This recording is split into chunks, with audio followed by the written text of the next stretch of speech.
J'étais tout joyeux quand on m'a dit « Allons à la maison du Seigneur ».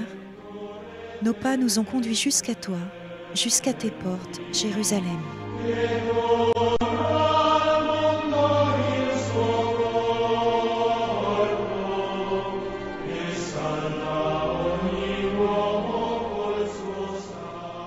Dans les temps anciens, les pèlerins qui parvenaient à la ville sainte descendaient de leurs chevaux, se mettaient à genoux en profonde contemplation et rendaient grâce à Dieu.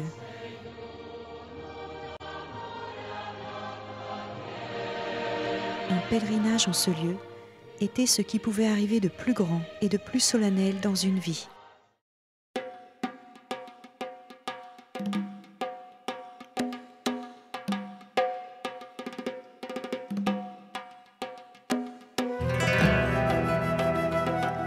Jérusalem était la ville choisie pour être la demeure du Très-Haut, lieu de l'événement le plus important de l'histoire, celui où le Messie avait souffert sa passion, était mort et était ressuscité.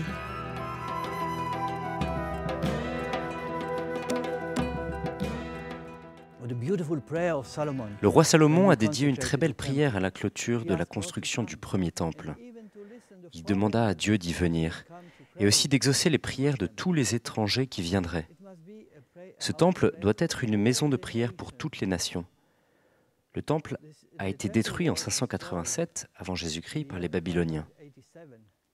Puis le roi de Perse, Cyrus, a permis aux Juifs de revenir et de bâtir un plus petit temple. Mais il n'était qu'assez misérable. En revanche, le roi Hérode le Grand, qui est devenu juif, roi des Juifs, même s'il n'était pas lui-même d'origine juive, il était édomite, a permis aux Juifs de bâtir un temple merveilleux. Celui-ci a été appelé le deuxième temple, mais pour les chrétiens, c'est même le troisième temple. Tout Juif devait venir au moins 3 fois par an à la maison de Dieu, pour être vu par lui, pour être jugé par lui. Nous trouvons dans la Bible de très nombreux psaumes qui étaient chantés par les pèlerins en arrivant à Jérusalem, à la montée depuis Jéricho. Ces psaumes sont dénommés Aliyah en hébreu, c'est-à-dire la montée. Vous devez monter pour voir le Seigneur, non seulement géographiquement, mais aussi spirituellement. Vous devez élever votre cœur pour rencontrer le Seigneur. Jérusalem. En hébreu, Yerushalayim. En arabe, Al-Quds. Ville située sur les collines de Judée, c'est une ville à l'histoire complexe. Elle est citée dans la Bible avec plus de 70 dénominations différentes: pierre, lumière, divine épouse.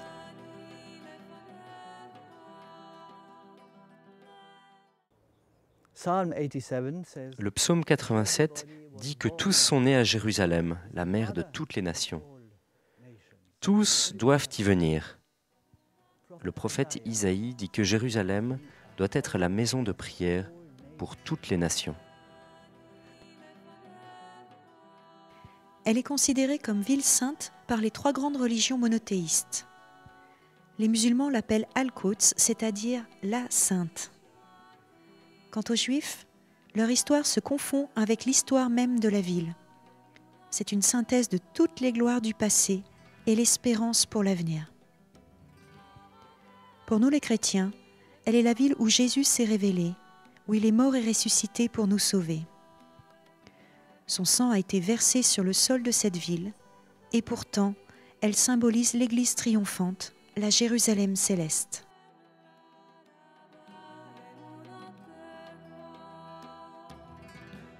Il est très important de se rappeler que le roi David, quand il a conquis la ville, a offert un sacrifice à Dieu. Et pour cela, il a demandé aux Jébuséens, des païens, du bois et un animal pour le sacrifice.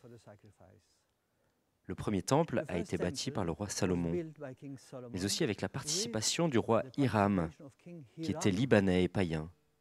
Et même en étant païen, il a contribué à la construction du premier temple. Le second temple a été bâti avec la permission du roi Cyrus, le roi de Perse.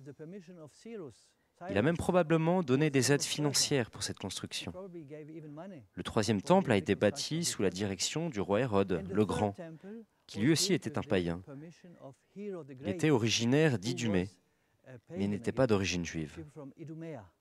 Tout cela pour dire qu'à chaque fois que la construction du temple a eu lieu, eh bien, des païens ont aidé à son édification. Jérusalem doit être la maison où la communion entre juifs et païens est possible.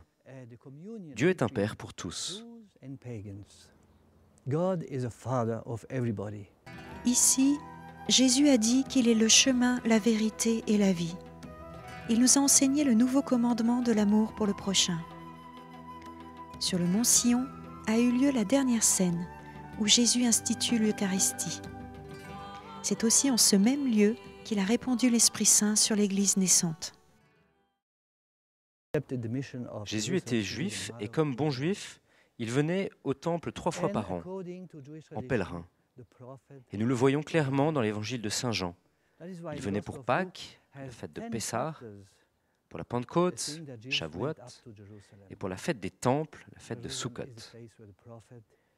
Nous trouvons en Jean chapitre 10, Jésus présent pour la fête de la dédicace du temple. Jésus était un vrai juif, il acceptait Jérusalem comme la mère de toutes les nations. Selon la tradition juive, le prophète doit mourir à Jérusalem. C'est pour cela que dans l'évangile de Luc, nous trouvons 10 chapitres qui font mention de la montée de Jésus à Jérusalem. Non pas uniquement selon la tradition juive, mais aussi selon la Bible, c'est Jérusalem, le lieu où le prophète doit mourir. Et Jésus a accepté d'être ce prophète.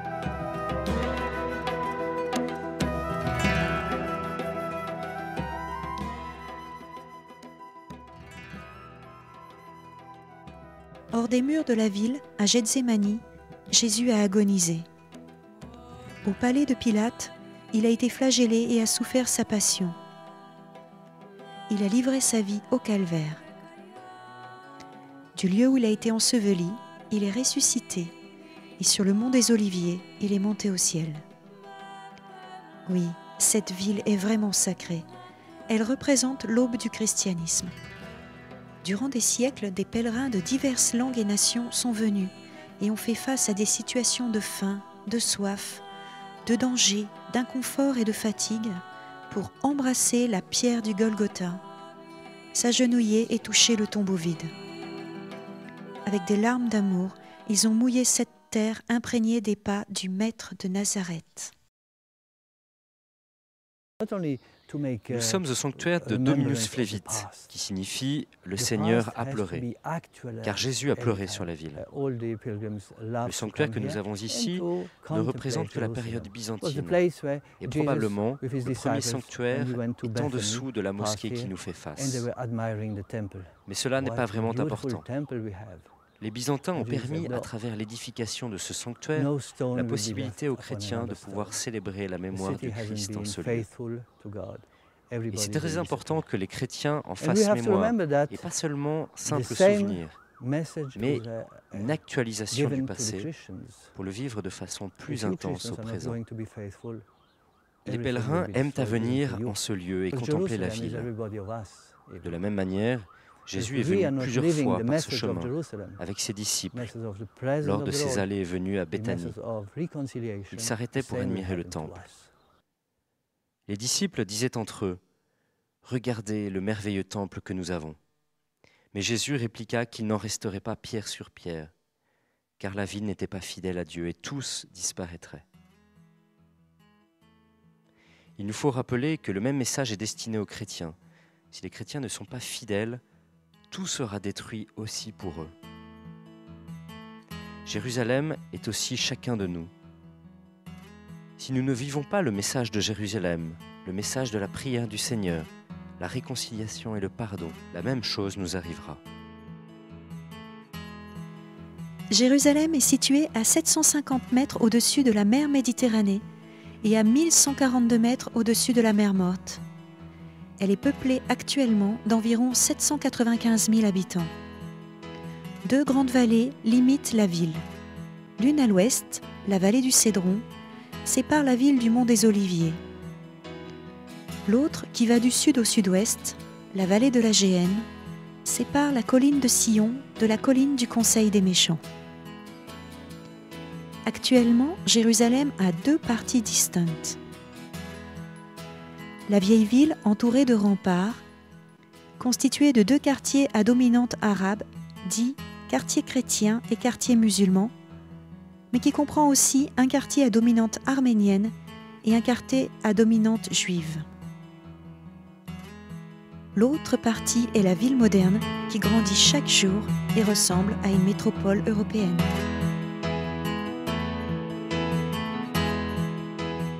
Jérusalem rassemble des groupes socioculturellement différents qui vivent chacun selon leur conception, proches mais en même temps divisés.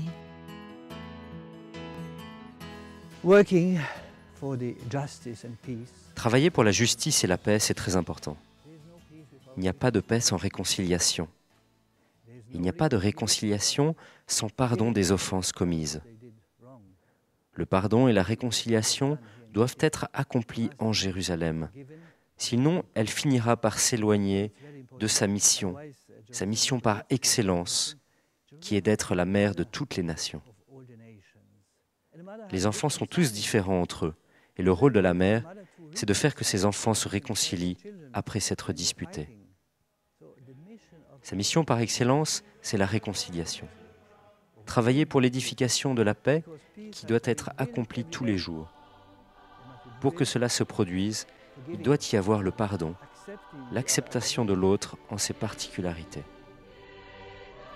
Ville solide, érigée sur une montagne, un roc puisqu'elle est fondée sur le Seigneur.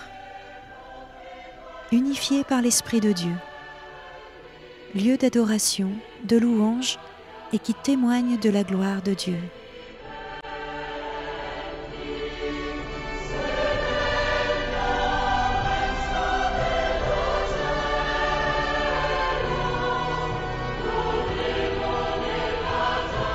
L'Éternel aime les portes de Sion plus que toutes les demeures de Jacob. Des choses glorieuses ont été dites sur toi, ville de Dieu.